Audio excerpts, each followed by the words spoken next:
Hey everyone, and welcome back to another episode of It Ain't Weak to Speak.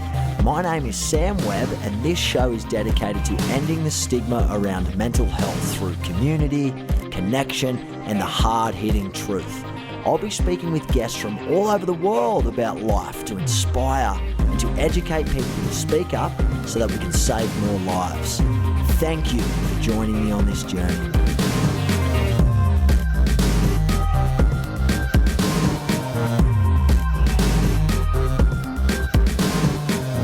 Let's welcome Alexa Towersey. How are you, Lex? Welcome onto the It Ain't Weak to Speak podcast show. It is lovely to have you on, and I haven't seen that very vibrant smile of yours for quite some time. I know, that's because you are never available. You are like the busiest person I have ever come across in my entire freaking life. Is that right? Is it? Hello, how are you? It's good to meet you again.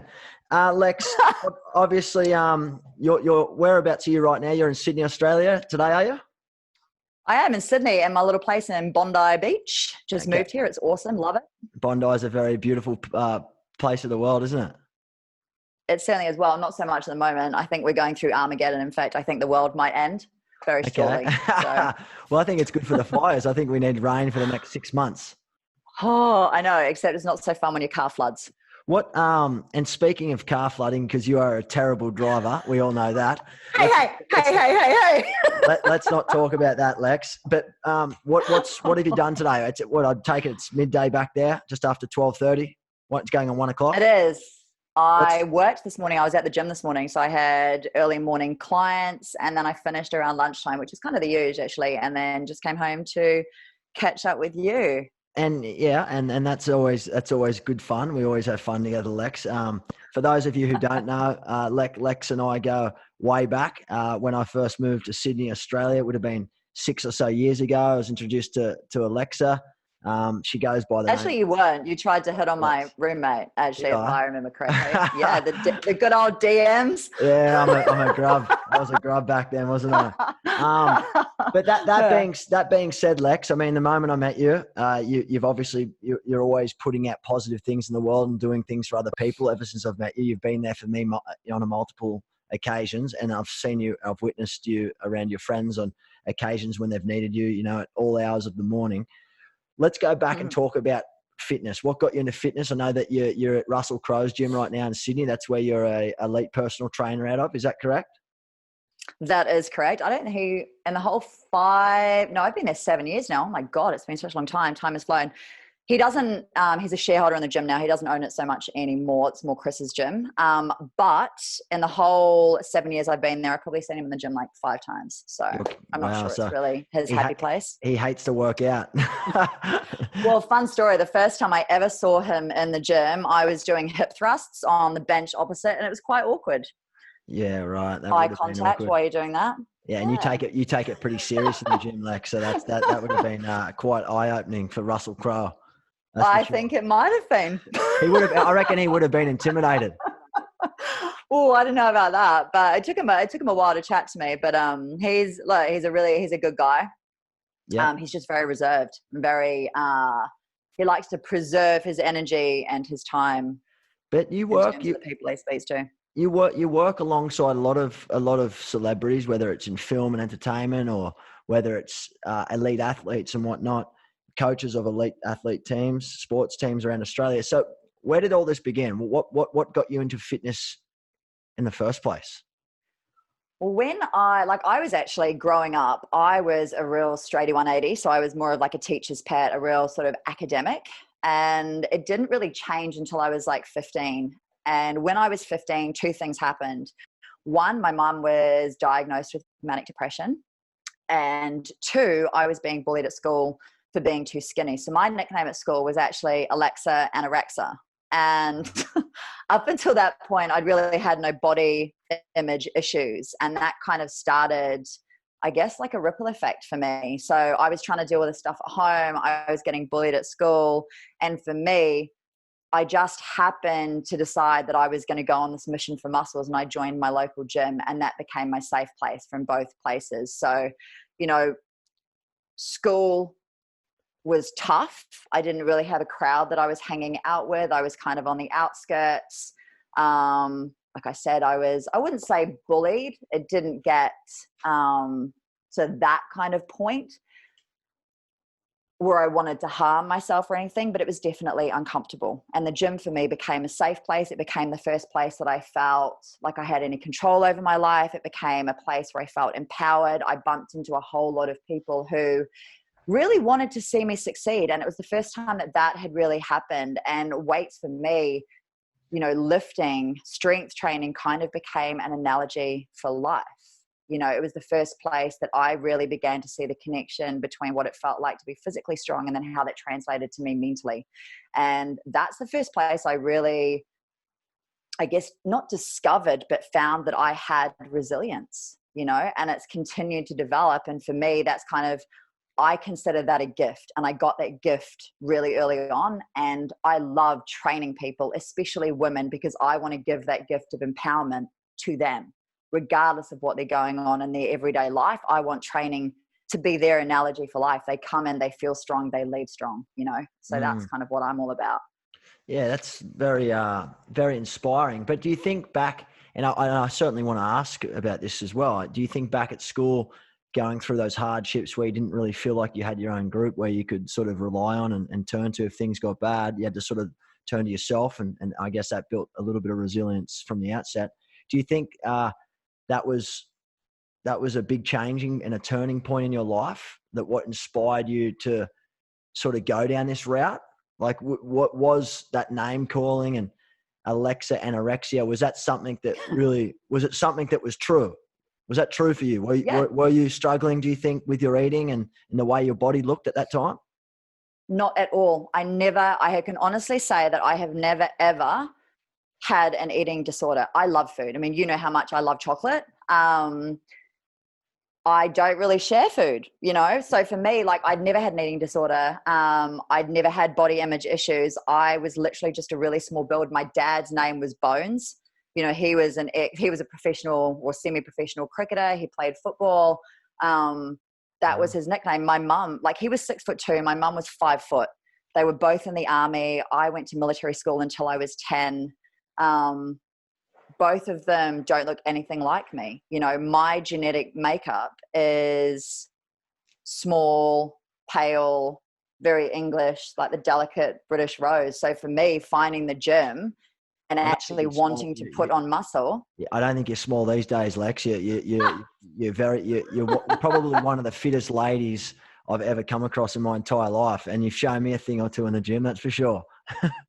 I have videos of you on my phone, to be fair. I haven't posted them yet, but maybe I should. Maybe now's the time.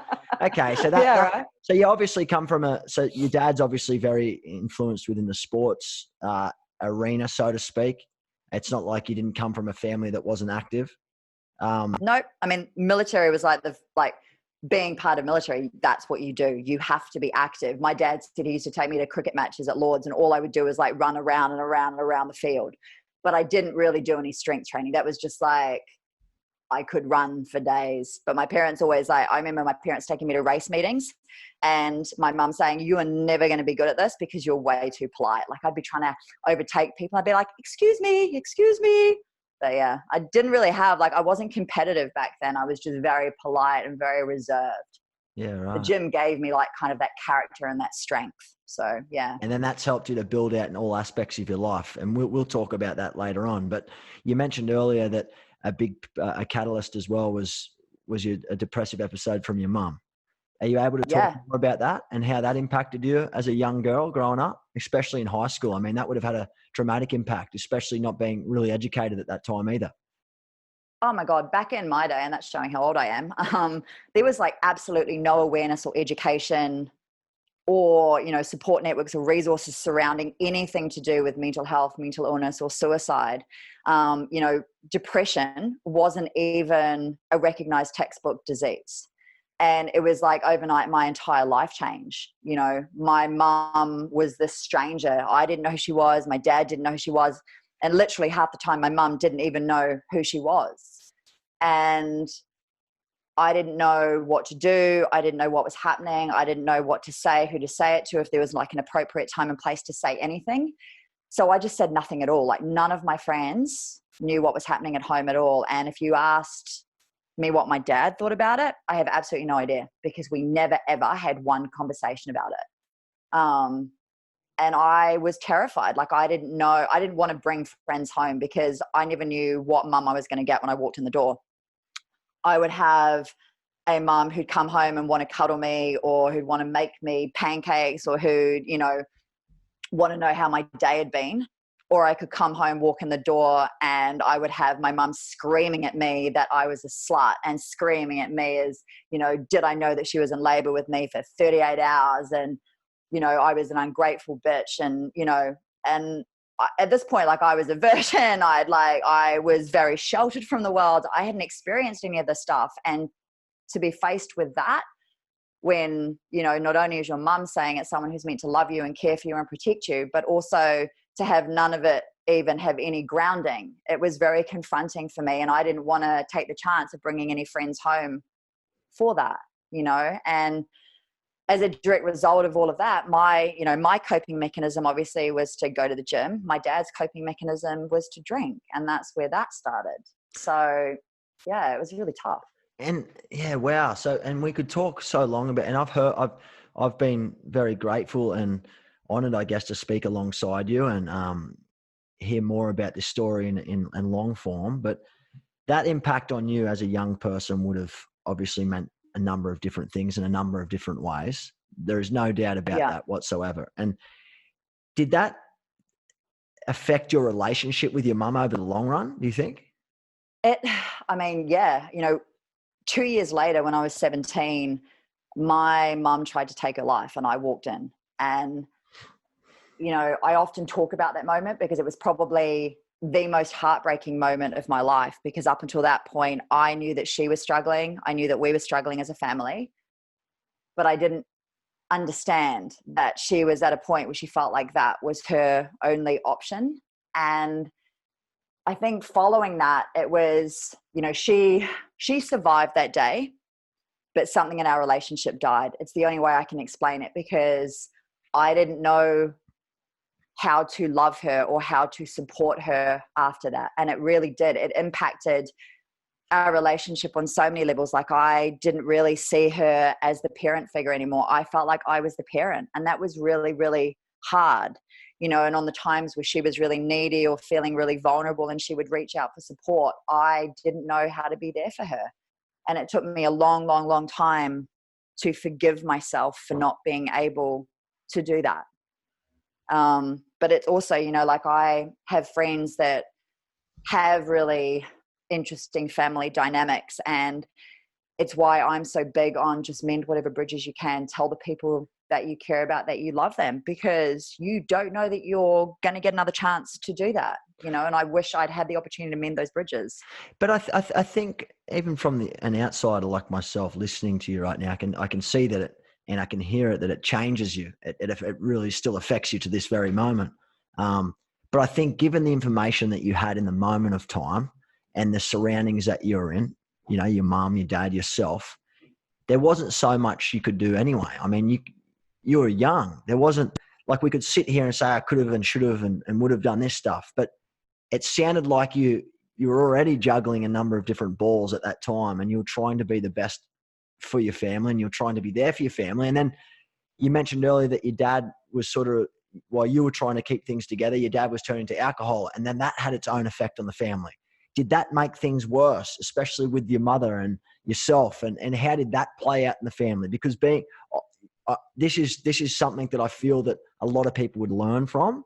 And I think there's a lot of great takeaways from this, although obviously you've been through some very hard situations in your time. But I'd love, if you don't mind, exploring that a little bit more for me. Yeah, for sure. I guess from a very young age, like I said, that my dad coped by drinking. And that was his thing. Like from the time I was basically 15, my dad was an alcoholic. He eventually died of alcoholism he died of liver cirrhosis as a direct consequence of being an alcoholic. And I had this two-pronged life. So on the one hand, I had found the gym, which was my safe place. But on the other hand, I was watching my dad drink his feelings. And I started doing the same. So I would, during the week, I would go to the gym, I would go to school, I would hang out with whatever friends I did have. And the weekend, I would get absolutely shit-faced because I learned from the best. And that's what you did. And there was always alcohol lying around my house. And, you know, my mum was on this concoction of steroids, and there was alcohol in the house, and she would drink the alcohol because it was in the house. And the combination of the two made her absolutely fucking crazy. And then my dad would drink because he didn't want to know anything about it. And my parents would have these explosive rows. You know, I can't even remember past the age of 15, one Christmas that we didn't have a massive argument where my mum would accuse my dad of like hitting her, which I would like to think that never happened. My dad was like not like that at all, but she would put these ideas in my head. She would say all this really horrible stuff. And then my dad would get pissed off, and we'd end up like every single Christmas being completely separate entities. Like we never had anything family oriented going on because everyone was just drunk and pissed off. And that was really tough. Like I learned to cope by either going to the gym or by drinking, and that would carry through my life until I was 29. So for a long freaking time, that was how I lived my life, because I just followed in the footsteps of my parents. It's crazy. And yes, it might have obviously been a long time, 29. I still think you're very young. That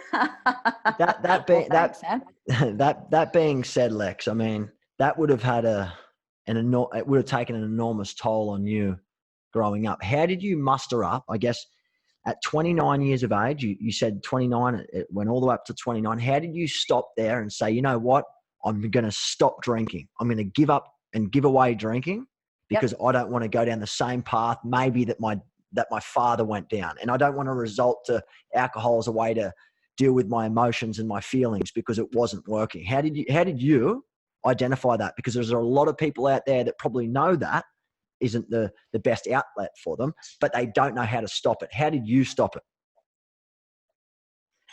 I mean, the turning point for me came when I actually went to my dad's funeral. So when I was 29, my dad passed away from liver cirrhosis, and I'd been waiting for the call. Like I'd spent my entire life waiting for a phone call that either my mum had died or my dad had died.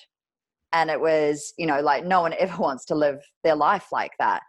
And I remember I was in a chicken shop trying to buy dinner when I got the call, and, it was that breakdown moment. And I ended up flying. I was living in Hong Kong at the time, and I ended up flying back from Hong Kong to New Zealand to go to his funeral. And I went there and I drank his last bottle of whiskey, and I got absolutely shit-faced, and I threw up all over myself, and I fell off the bar, and I fell in a ditch later on, and then I missed my flight home. And I remember just waking up in the morning with barely any recollection of what had happened. And my partner at the time was like, holy shit, you were so drunk last night. And I was like, oh my God, I can barely even remember anything. I would have these massive blackouts all the time. And I was like, you know what? I'm fucking not doing this anymore. And, there had been numerous occasions, and I think everyone can relate to me when I say that, if you get drunk in the weekend, come Monday, everyone's like, oh my God, I'm never drinking again.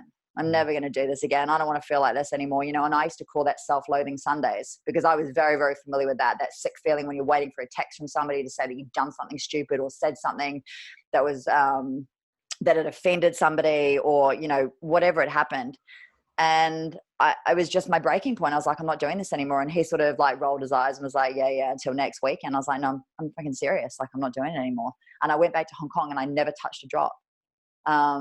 It was the best yet the hardest decision I've probably ever made, because again, I think, you can relate if you've ever been out sober, especially in a culture like Australia or New Zealand, where it's a big sporting culture. It is more normal to drink than to go out and be sober. And for me, I didn't go out for 6 months, because every time I went out, it was like someone was always saying to me, come on, don't be so boring, just have one drink. And I'd be like, yeah, but you don't understand. Like for me, I don't drink because I enjoy the taste. I drink because I want to get drunk, and I don't have an off switch. So that was never, ever going to be an option. And people find it really confrontational, the decisions you make about your own life, when they feel like you are indirectly challenging their own lifestyle choices. And that was really hard. Like it was the beginning of the end of my relationship. My partner still went out every weekend. We ended up spending absolutely no time together whatsoever. It was the end of friendships because I realized who was just calling me to go out for a drink in the weekends versus people who actually wanted to hang out with me and get to know me as a person outside of a bar.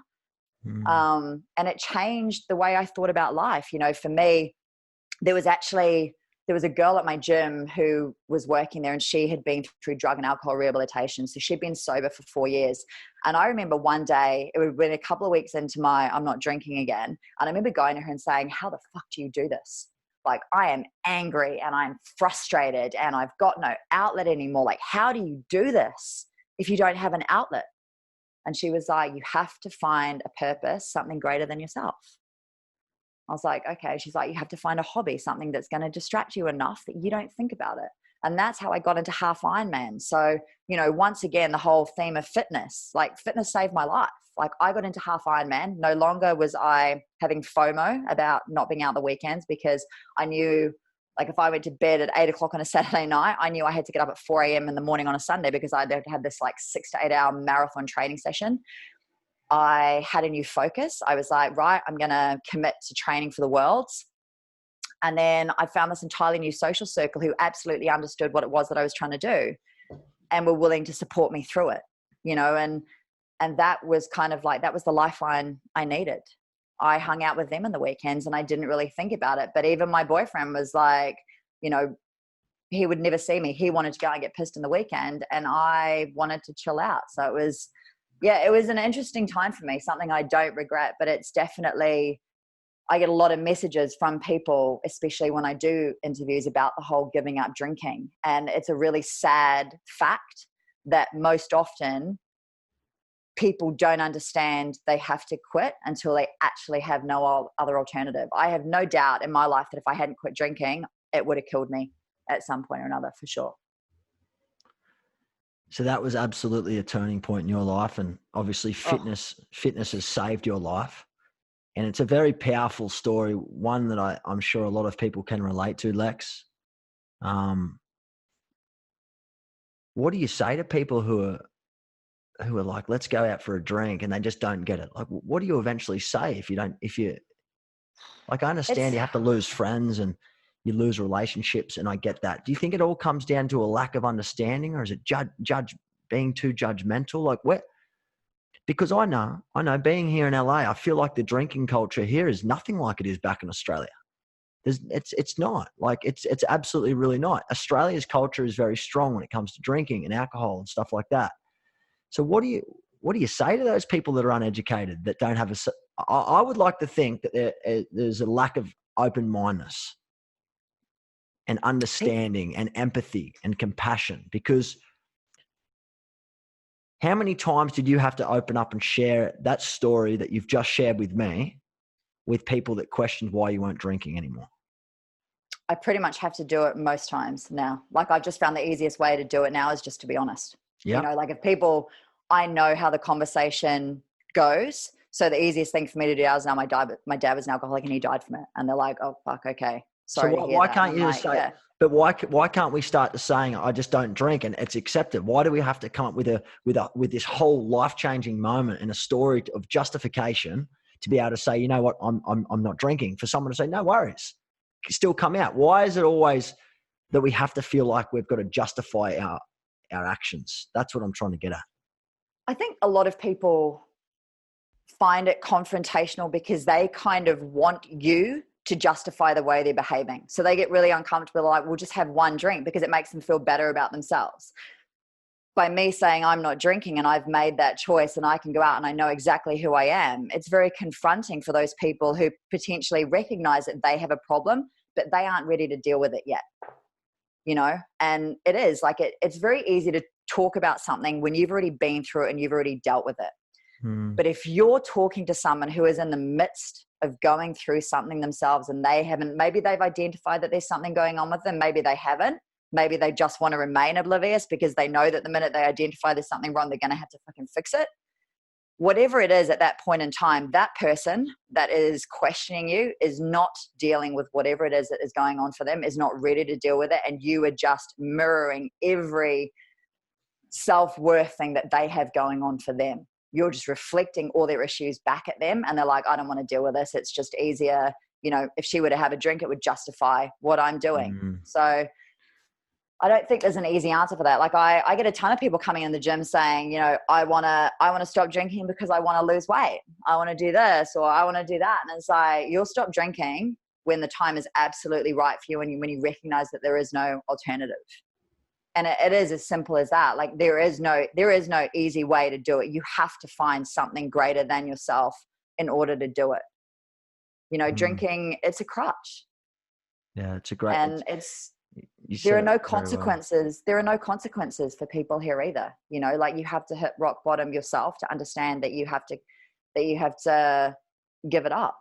It's sad, but it's true. You know, I mean, I was really lucky. I remember it would have been 24 and being at a pub, and it was a friend's birthday, and I was drunk as usual. And I was the drunk that would, like, I was really fun. I was your best friend. I wanted to buy you a tequila shot. I wanted to dance on tables. We would have been good friends back then. We would have. 2 lemons hanging together. Yeah.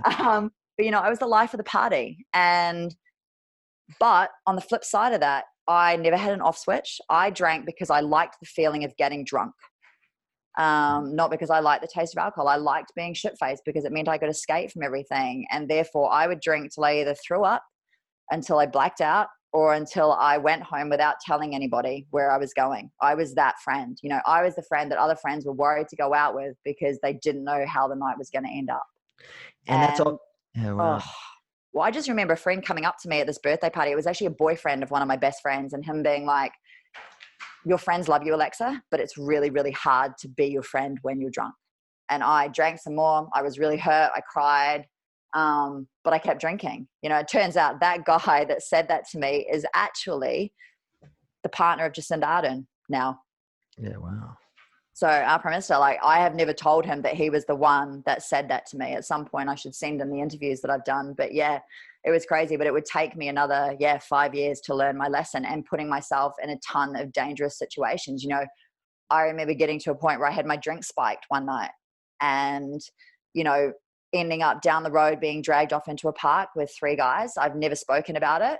And having a guy who I didn't know pull up in a car on the other side of the road, recognizing what was happening, and actually come out, pretend he knew me, and took me away from the guys that were dragging me into the park, put me in the car and took me home, and left a letter in my letterbox the next day. Like, that was who I was. I got myself into these situations that I had no control over. And it's amazing how many people, how many young women especially, put themselves in those situations. You know, it's scary. It's terrifying. And especially when you lose control, you know, there's a difference between having one or 2 drinks to having 5 or 10 drinks, when you start losing a lot of control and you don't know where you're at and what you're up to. And that inhibition just falls over, really. And then, like you said, you black out, you wake up the next morning and you don't even know what happened the night before. And for all you know, anything could have happened. Anything was possible. 100%. A big part of your life, Alexa, now is spent obviously on doing challenges. And you mentioned earlier, a big part of your outlet, you know, is fitness. But it's not just the gym that we're talking about here, is it? Because I've been in boxing matches alongside you, not directly fighting you, but we've fought on the same boxing card a number of times, and that was another challenge that you decided just to go all in on. And I understand you've got an all-in personality, and that you're the life of the party, and you're very charismatic and cool and fun to be around. But talk to me about these other challenges and these other outlets that you are embarking on right now? Because I know there's a very scarily long one in there somewhere. Yeah, there is. Boxing, I blame you for my broken nose. Let's talk about that. Wasn't that a good experience? Do a charity boxing match, Alexa. It will be fun, he said. 2 broken ribs and a broken nose later. I don't know about fun, but it was probably that fight, the charity fight, was probably the 6 most terrifying minutes of my life, to be fair.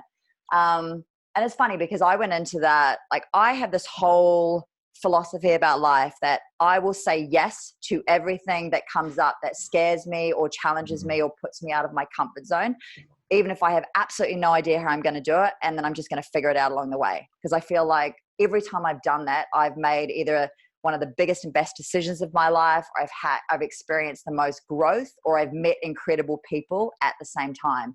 Because I feel like when you start doing things like that, you automatically meet people who are doing exactly the same things and who are on the same journey as you.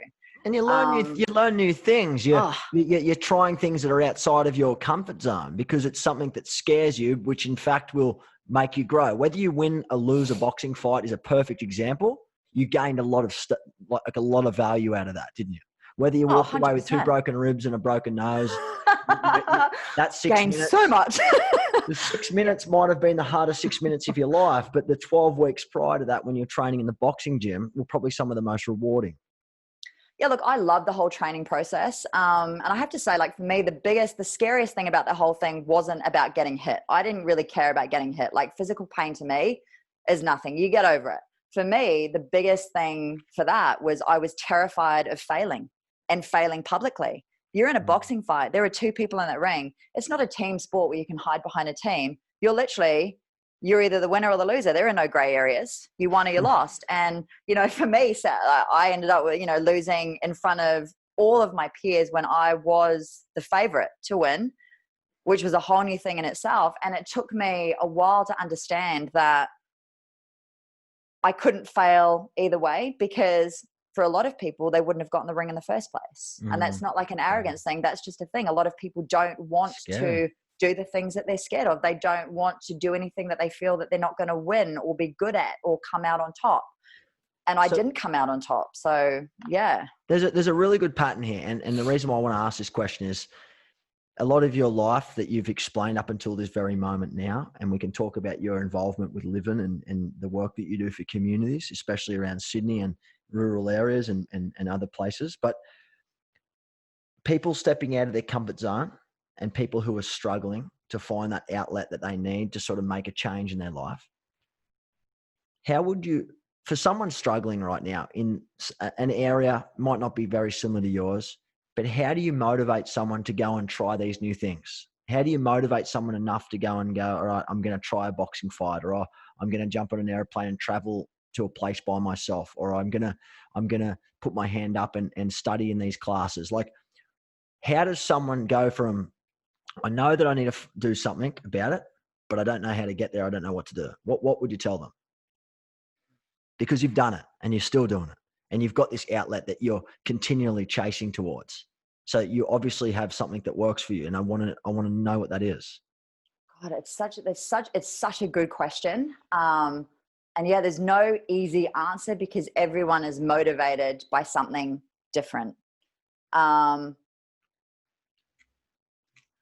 I actually, you know what? When I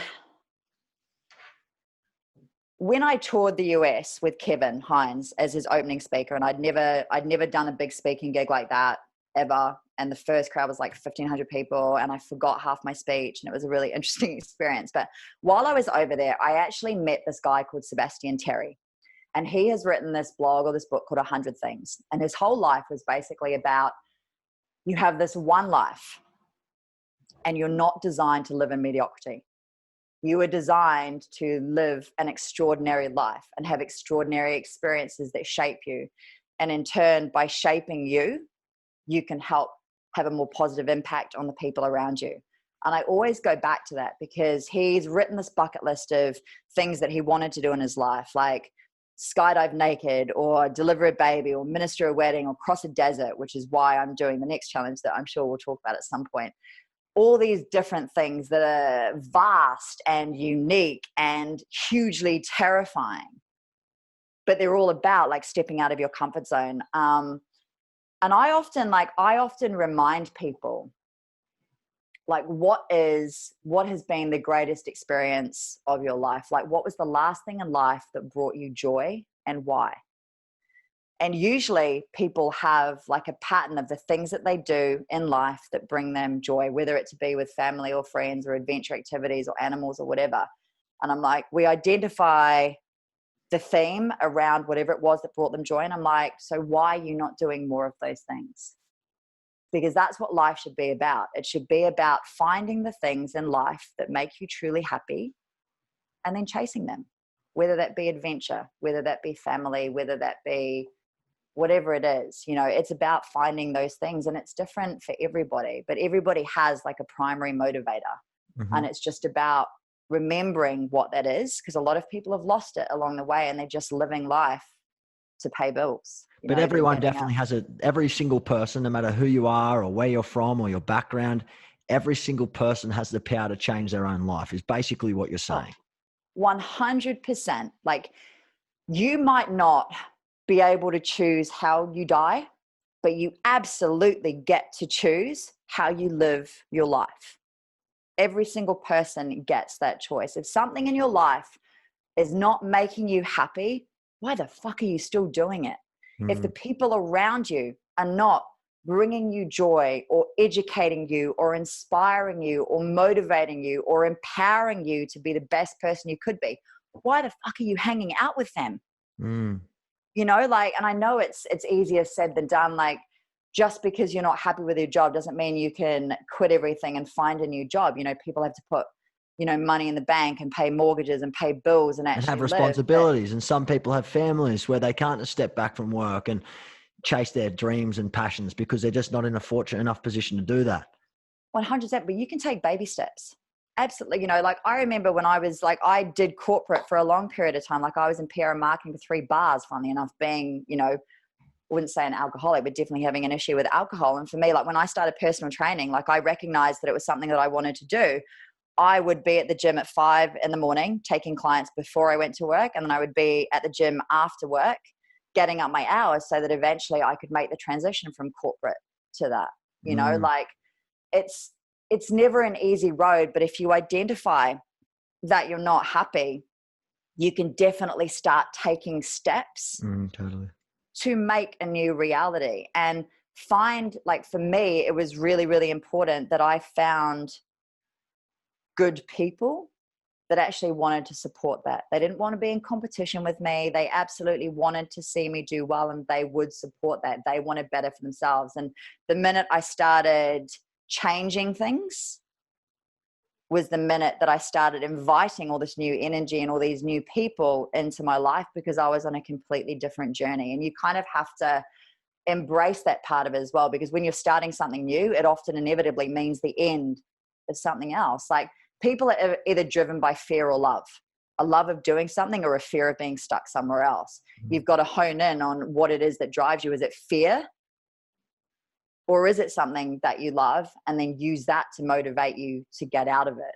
Yeah, and it can be a lifelong journey for a lot of people, but every single person definitely has the power to change and make changes in their own life, whether it's taking baby steps, whether it's jumping in the deep end like you do, Lex, on a number of occasions. And speaking of jumping in the deep end, talk to us about this. Which horseback challenge you're doing? Talk to us about this. Oh, God. Give it to us. I am in August this year. I'm going to be competing in the Mongol Derby. So there's 35 of us from around the world, and it is a 1,000-kilometer race across the Mongolian desert on semi-wild horses.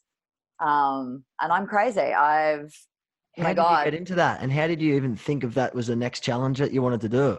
What on earth were you thinking? That's a really good question. Well, part of, like, it's funny because this always ties back. Like, when I was in Hong Kong and I got into half Ironman and I started being really successful with it, I had a producer approach me because they wanted me to race in 5 of the toughest races around the world and film it for a potential TV show. And so we started researching these potential races, and the Mongol Derby was one of the races that came up. The show never went ahead and we never did anything with it. But when I was in the US and I met Sebastian Terry, who'd written the book, he gave me a copy of the book. I came back. I was on my way to live in HQ, actually, the Gold Coast, the next day when I came back. So I spent 2 days reading the book. Number 57 on the list was Cross a Desert. And I went, holy shit, this is like serendipitous. This is meant to be. I'm going to cross the fucking desert. So I messaged Sebastian and was like, have you done number 57? And he was like, no, are you going to do it? And I was like, hell yes, I'm going to do it. I messaged the guys at the Mongol Derby the next day and was like, are there any openings for this year? They messaged me back going, this was last year. And they're like, no, but there is openings for 2020. I was like, awesome. I'm going to apply. They sent me the link. I applied. I went into the gym the next day. And this is a big testament to when you say you're going to do something, the universe definitely, there's a shift in energy. When you commit to something, things happen around you that are going to make this happen. And I went into the gym the next day and I was like, I'm going to do the Mongol Derby. And Chris was like, that sounds really familiar. I feel like we've got a member who's done this. Next minute, the next day at the 12 p.m. class, this guy pops out and he was like, I did the Mongol Derby last year. And he's like, and it's going to change your fucking life. And I was like, oh my God. So, and I just started bumping into all these people who had done it. No one had ever heard of it before. And all of a sudden there were things coming at me left, right, and center that were all to do with this derby. So yeah, that's how that came about. And then with all the stuff I've done with you guys, and living, I really wanted to use it to have a more positive impact. So I'm actually trying to raise, $100,000 for living. That is incredible. That is incredible. It'll be incredible if I survive the wild dogs and the wolves and the drunken nomads that are apparently prolific out there. Someone sent me a podcast the other day and it was literally this guy who walked across the Mongolian desert and had to deal with these drunken nomads. And he said it was the most terrifying experience of his life. Now, you know me, I can't navigate my way out of a paper bag. You cannot navigate yourself with a GPS. That is how much you struggle. So I'm a little concerned that I might not find my way to the end of the race. It's all about the outlets, isn't it, Lex? It's all about the outlets. Oh my God. It's all about the outlets and spreading a good word. And speaking of you and spreading good word, you've been obviously a facilitator with our charity Living for quite a while. Obviously, I would like to say you're probably one of the better speakers amongst the group, so to speak. That being said, what do you find most enjoyable about working amongst the Living team? I love the sense of community, and I love feeling that I'm contributing to a greater good. I love feeling that I have left somebody better off than when I found them. I love the idea that, and this is something I talk about in all of my talks, is that, in every single interaction that you have as a human, whether it be a smile, a kind word, saying someone's name, genuinely asking how they are, giving them a hug, in every single interaction that you have, you absolutely have the power to change somebody's life, to make somebody's day, potentially even save their life, because we have no idea what somebody else is going through. And that makes me really happy to be able to do that. It's an incredible gift. I don't know why more people wouldn't want to use it.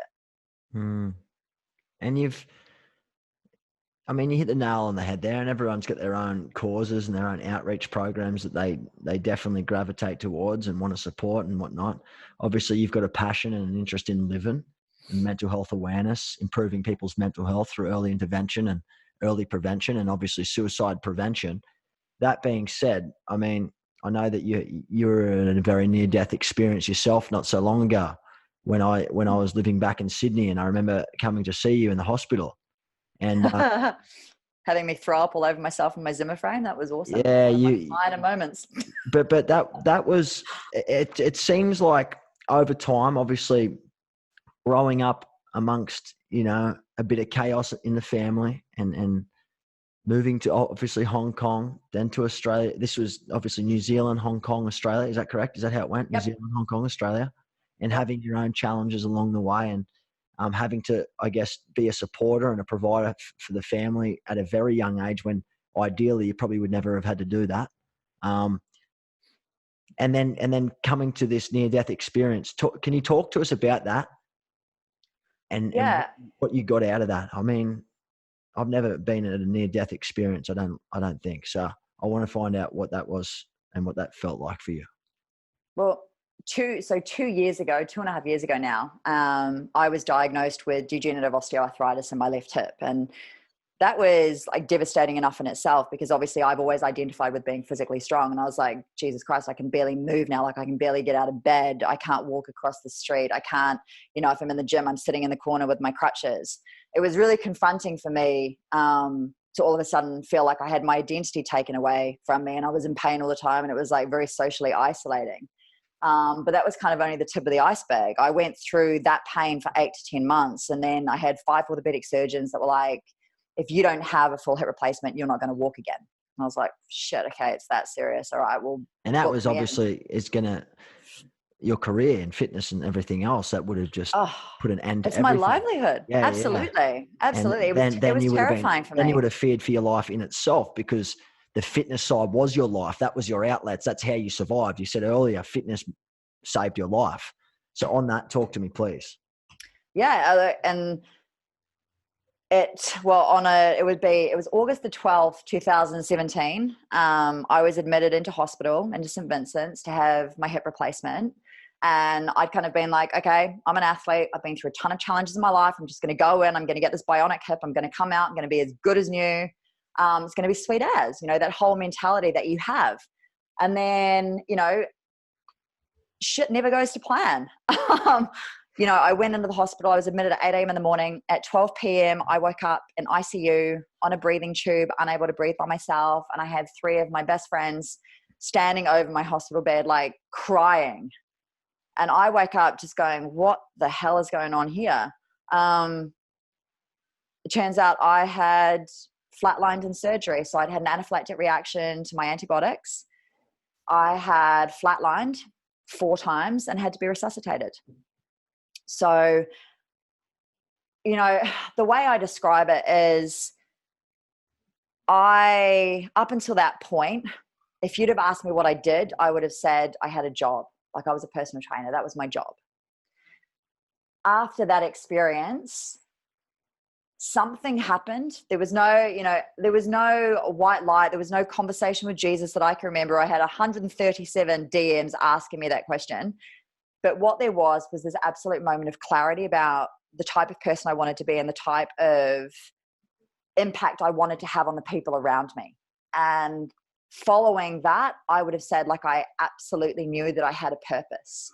And it's really interesting because the last thing that I had done before I went into surgery was deliver a Live and Well presentation at a school in Townsville. And I'd spoken to one student who had lost 3 people in the space of a year, like her father, her uncle, and one of her best mates, all to suicide. And it was like heartbreaking. And as I was delivering this presentation, I was just looking at this young girl in the front row who had her head in her hands, and she was like bawling her eyes out. And I'm sharing my story. I hadn't even had the hip yet, so it wasn't even a cool story. But I was sharing my story, and I kept watching her throughout the whole presentation. And at the end of it, she waited around until everybody had left. And she came up to me, and she gave me the biggest, the most beautiful hug. God, it still makes me emotional thinking about it. And she was just like, thank you. Today you saved my life. And I just remember standing there going, holy shit, what has just happened? And she was like, today was going to be the day that I killed myself. But hearing you share your story has made me realize that I am not alone, and I'm going to ask for help. So thank you. And I was just like, wow, this is what life is about. And that's the first thing that I remembered when I woke up in ICU. And I was like, I want more of those moments, and I want more of those conversations, because I had no idea how powerful an impact that you can have on somebody just by sharing your own story and making them feel like they're not alone. And I was like, this is what I want to do. And I've tried to do that every single day of my life since. Wow. And I can see it. And Lex, I can see and I can hear it. You're welling up as you're retelling that story. My arm hairs are lightening up right now.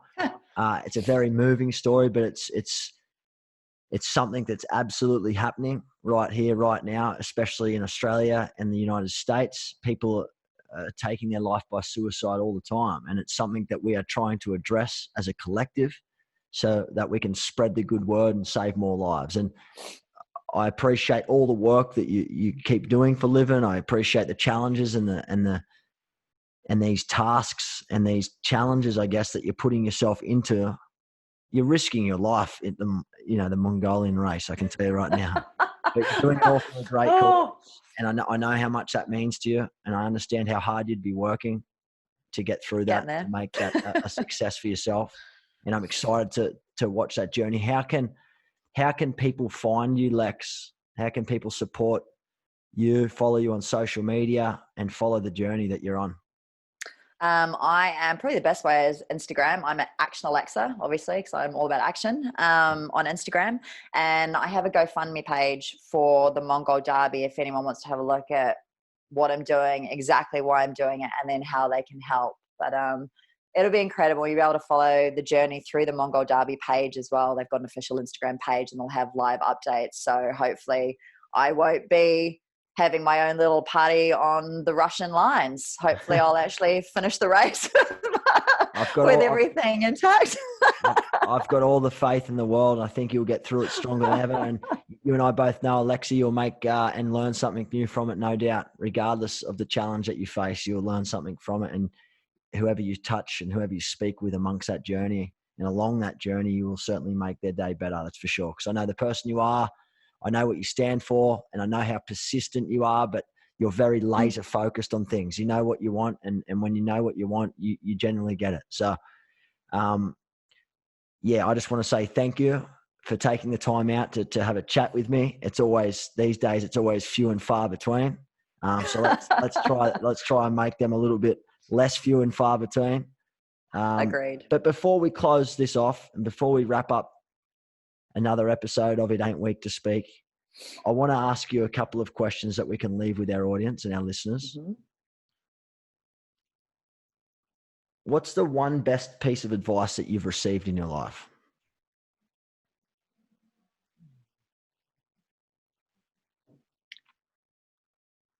It's a really good question. I did think about this the other day, actually.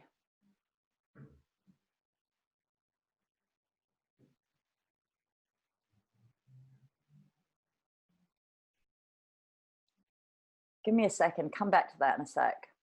No worries. Another question I want to ask you. This all gets edited and cut anyway, so it's all good. Yeah, cool.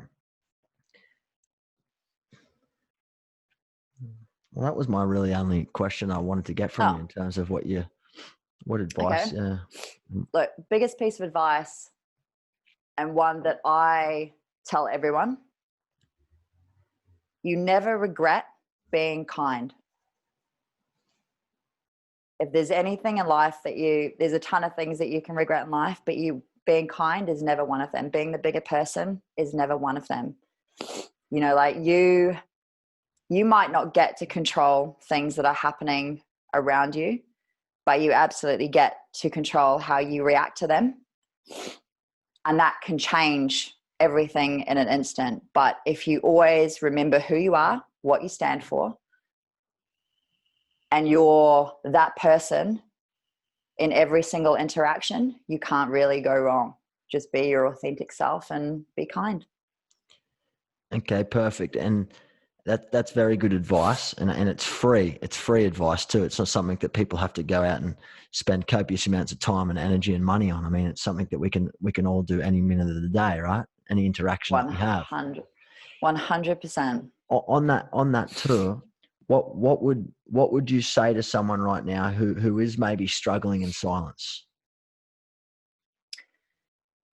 I would ask them to remember the last time a friend came to them with some sort of problem, big or small, and asked for their help.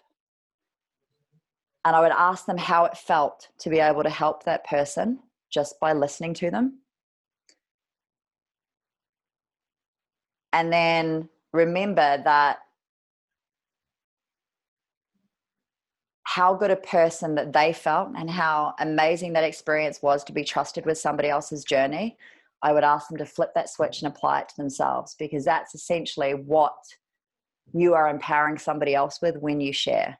Because sharing your story could be the one thing that somebody else needs to hear in order to start a conversation about their own. Which could potentially save someone's life and no doubt changes someone's life. Absolutely. Great piece of advice to wrap up the show with, Lex. We can continue this conversation on the Facebook group at livin.org. you guys will be able to continue the conversation here. We'll put all the show notes where you can find Lexi, Alexa, Action Alexa. All the show notes will be there, guys. But that's another episode of It Ain't Weak to Speak. Lex, thanks so much for your time. I love you. I'm going to leave you, and we're going to speak real soon. Yeah, we are. Look after yourself. You too, honey munch.